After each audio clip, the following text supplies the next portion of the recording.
जय श्री कृष्णा। आज इस वीडियो में ज्योतिष सीखने के क्रम में हम चर्चा करेंगे कि दूसरे भाव में मंगल होता है तो क्या फल प्राप्त होता है। सॉरी, कोई भी ग्रह किसी भी भाव में हो, उसके शुभाशुभ फल दोनों ही प्राप्त होते हैं।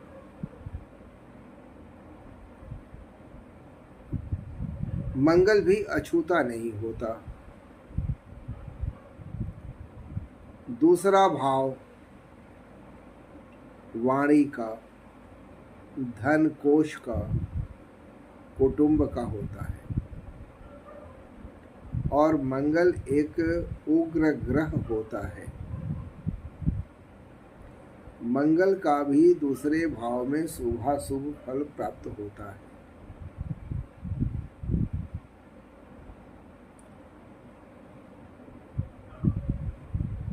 अब ये फल निर्भर करता है कि मंगल किस नक्षत्र में, किस राशि में, किस अंश पर, किन किन ग्रहों के साथ युति में है या दृष्टि में है।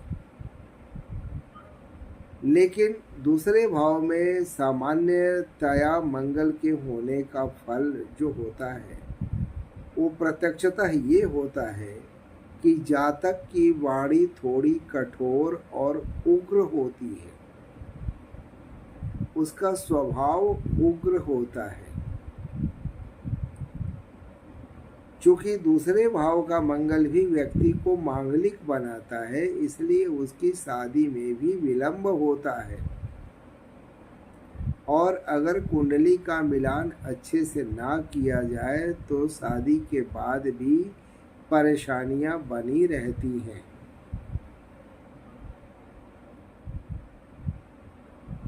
हालांकि जातक दूसरे भाव में होने से पराक्रमी होता है,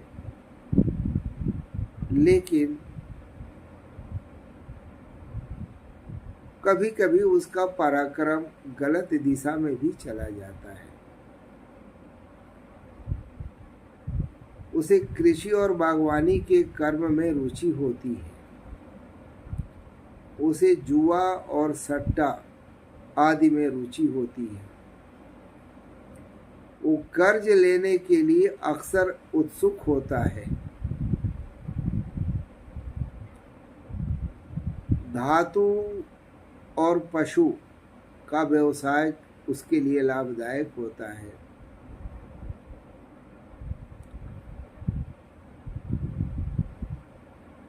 एक खास खूबी ये होती है कि उसके पास धन रहते हुए भी वो अपने धन का समुचित उपयोग नहीं कर पाता है।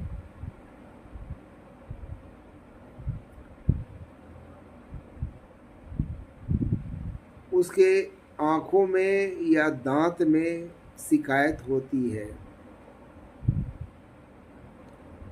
उसे अग्नि से भय होता है। पशुओं से भी उसे भय होता है। वो गरम खाना खाना पसंद करता है।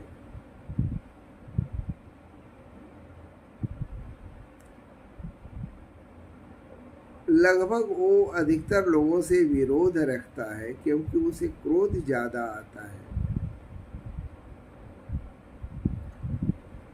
ऐसा जातक स्त्री, पत्नी, भाई आदि से कलह करता रहता है। उसकी संपत्ति जो है वो दुष्ट लोगों के द्वारा नष्ट होती है। ऐसा जातक अगर चाहे तो दवा या चिकित्सा शास्त्र के माध्यम से भी धन का संग्रह कर पाता है, उपार्जन कर पाता है। ऐसे जातक को 16 वर्ष की आयु के बाद नौकरी आदि से सुख प्राप्त होता है। हालांकि 9वें वर्ष में उसको व्याधि और 12वें वर्ष में धन की हानि भी होती है।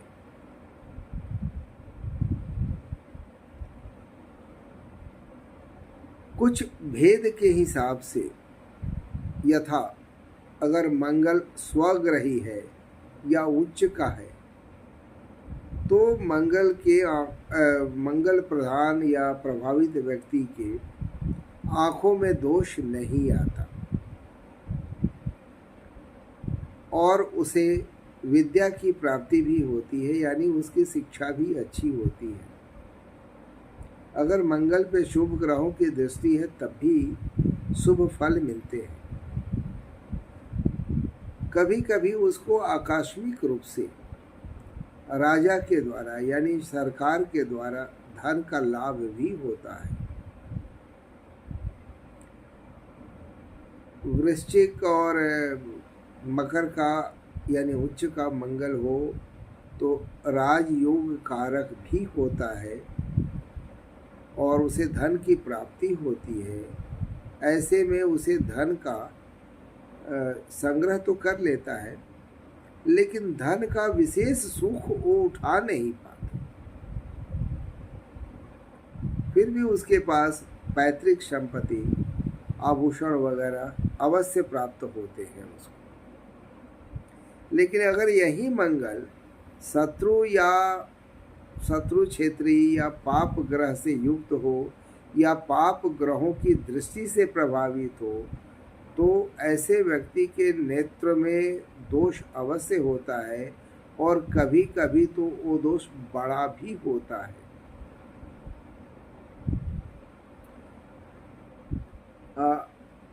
हालांकि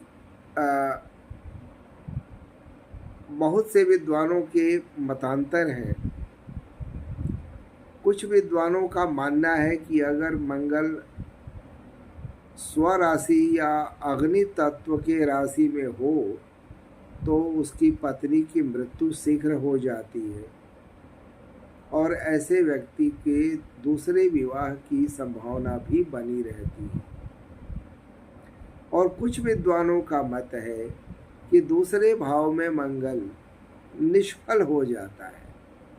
हालांकि मैं व्यक्तिगत रूप से ऐसे विद्वानों से सहमत नहीं हूँ, क्योंकि कोई भी ग्रह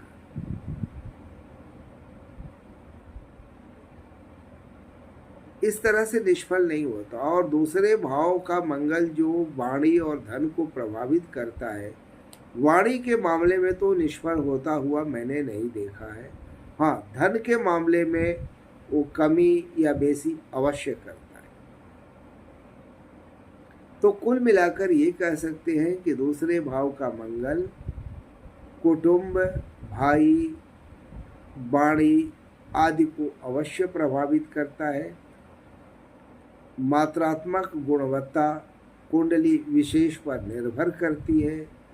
इसलिए अगर आप अपनी व्यक्तिगत कुंडली से संबंधित जानकारी प्राप्त करना चाहते हो तो किसी योग्य विद्वान से अपनी कुंडली का संपूर्ण विवेचन करवाइएगा।